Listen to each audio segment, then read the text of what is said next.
સેવ તૈયાર થઈ ગઈ છે દોસ્તો, જુઓ એકદમ સરસ મજાની સેવ, ખાવાની મજા આવે, સળી જેવી. આમ જો હાવણાની હળી હોય ને એવી લાગે. આમ જોવો તો હિલ જો આ જો મારો બેટો ખાઈ જો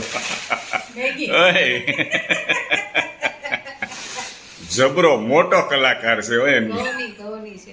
આવું હું નથી કેતો, મિત્રો કહે છે જબરો કલાકાર છે એ કે શું કહો છો તમે? બોલો, તારા મમ્મીને બોલવા દે. શું? ઘઉંની સેવ છે. અને આને કેવી રીતે બનાવીને આપણે ખાઈએ છીએ?